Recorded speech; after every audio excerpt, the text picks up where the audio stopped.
Are you looking for antibiotic-free chicken for your family, but questioning if the labels are accurate on the products that you're buying?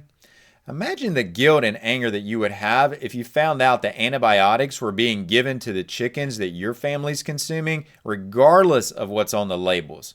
This is more of a reality than you think. Do you want to see what's really going on?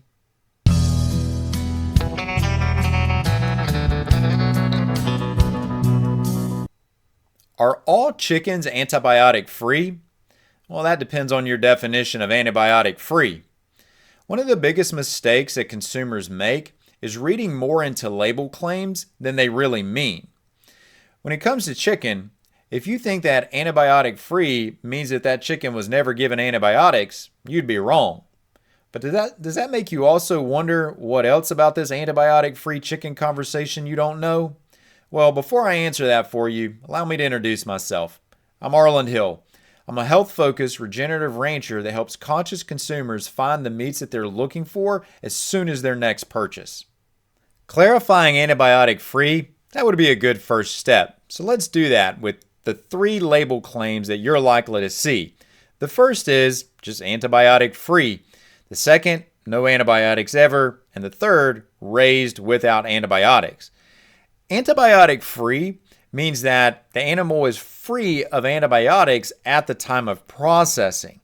This is the one that's often read into, and that withdrawal period is generally going to be 3 to 7 days. So 3 to 7 days before that animal is processed, they've avoided antibiotic use. Now, why the variability? Well, that's because of different antibiotics is where that's coming from. But the animal still was exposed to antibiotics. What about the next one? No antibiotic ever. Well, that means that there were no antibiotics used in the production of that animal. And then the third, raised without antibiotics, well, that also means that there were no antibiotics used in production. But that last one deserves a bit more commentary, and that is that recently the USDA did a study on beef samples, and they found that 20% of beef samples that were labeled as raised without antibiotics had antibiotic residues in the tissues. Now, that's cattle, but it also raises suspicion about other species of animals as well. Now, before you close out this video and just run out and look for chicken that's labeled as no antibiotic ever, there's a lot more to this story that you should know about. And like many others, you may be wondering, why don't the food companies take a more transparent approach about this? Well, frankly, guys, it's simple. It's that food companies are in the business of making money first. And you contrast that against family farms, which are raising pastured poultry. They're going to prioritize health first. Yes, the larger food companies and the family farms both need to make money. Making money is essential to keep the operations going, but you shouldn't do that at the expense of an individual or a consumer's health. So that leads us up to the 4 things that you need to know about when it comes to antibiotics and chicken. There's 4 things here. So the first is going to be the irony of the use of antibiotics.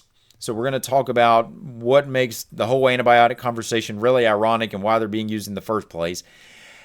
How the use of select antibiotics still puts you at risk, because now the conversation is this is the food companies, we're only using select antibiotics and ones that don't interfere with human health. So I'm going to show you why that's still putting you at risk. And that'll translate into a conversation around antibiotic resistance. And then there's the next point, which is this unimpressive use of this withdrawal period. I alluded to the 3 to 7 days, how that is so unimpressive and how that really is questionable when it comes to the labeling claims that we see on food products. So let's start off with the first one, which is the use of antibiotics. The irony of the use of antibiotics.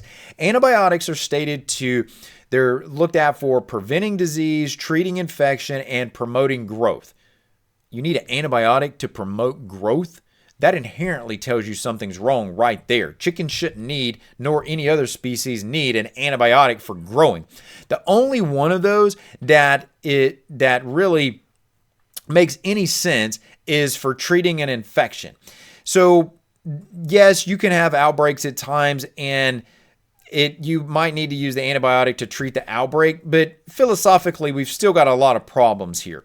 So when you look at antibiotics, they're going to be used for treating bacterial infections. Bacterial infections are going to be a byproduct, especially on a large scale, a large number of birds having a bacterial infection. That is going to be a byproduct of poor living conditions, a lower standard of living for that animal. In a chicken, that translates to air, feed, the environment that they're in, and their water source. Those are the main things that we're looking at there. So when the living conditions don't perpetuate health, you have to look at, well, what is it about that environment that's a problem?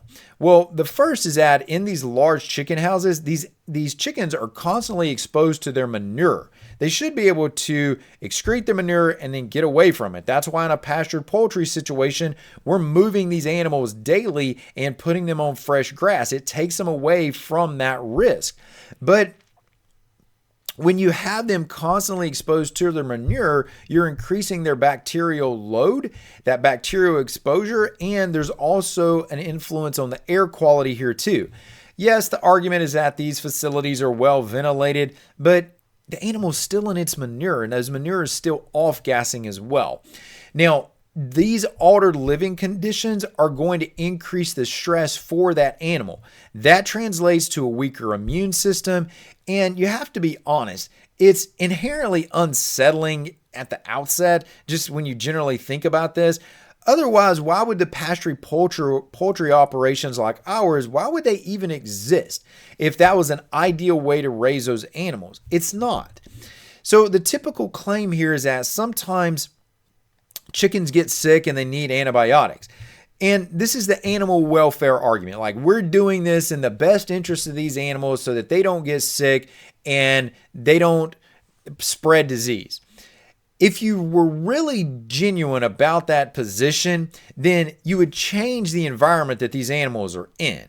And it's a disingenuous argument because you really haven't truly altered their living situation because you're still in a confined scenario. So why not focus on a more species appropriate environment to raise that animal in if animal welfare is really what you're trying to potentiate is the reason you're giving these antibiotics?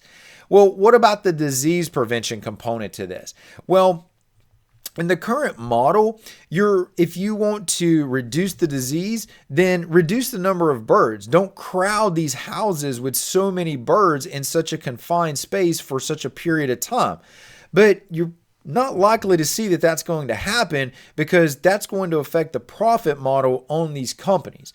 Now, let me ask you something. Are you finding value in the information that I'm sharing with you up to this point? If you are, go ahead and hit that like and subscribe button so we can continue to get this information out there to others so they understand what these terms antibiotic-free in chicken really means. Now, in the disease prevention conversation here, let's also talk about the probiotic use instead of antibiotics. Now, thankfully, this is starting to grab some momentum because there have been some beneficial observations in some studies to this point. So we do see some implementation of probiotics on larger scales. It definitely is not universal at this stage, but that is going to be a way of boosting the immune system for these chickens, for the poultry, while not having to worry about giving them antibiotics. So it can be a way of keeping these pathogens at bay, for which the antibiotics are often the justification for being given. Now, what about growth promotion? Promoting growth. Growth is more efficient with a healthier animal. Right? That's just the bottom line. There's nothing novel about that. If you have a healthier animal, it's going to use its feed more efficiently. It's going to stay hydrated. It's not going to be in a state of stress. It's not going to be using resources to mitigate the stress. It's going to be putting those resources towards growth. And that just comes as a byproduct of being in a healthier environment. Okay, that's the whole irony of using antibiotics. But remember, that's not the only point here when you start talking about this term antibiotic-free, because we also see this position of, well, we're only using select antibiotics. That's what we hear these large companies, these food companies say when it comes to the concerns about antibiotics. And what they're doing is that they've reduced or eliminated the use of the most important antibiotics for humans.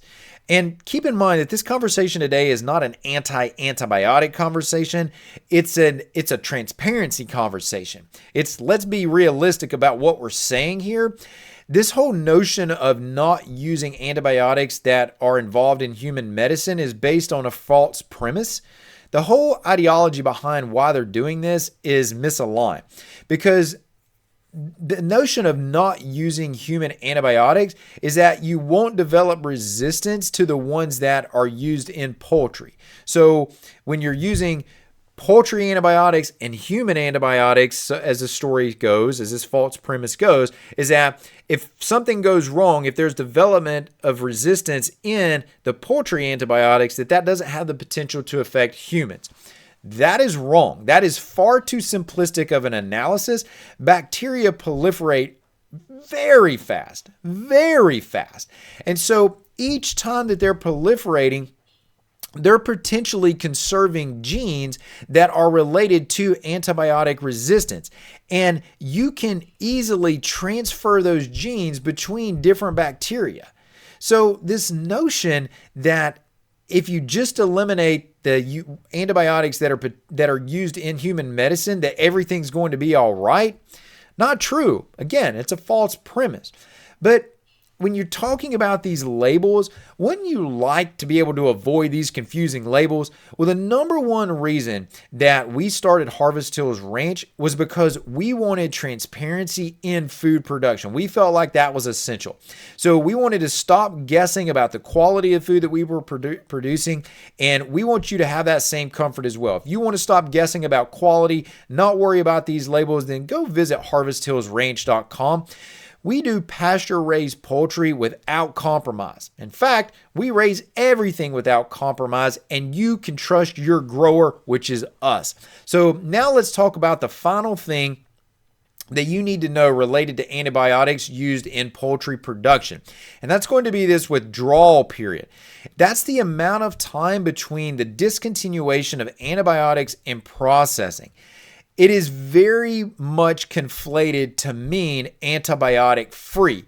And that's not truth in labeling, because these companies know that when you see antibiotic-free, you think that animal, that chicken, was never given antibiotics. That is deception. That is a popular term being taken advantage of, and that's not what you as the consumer expect. And so it needs to be more transparent.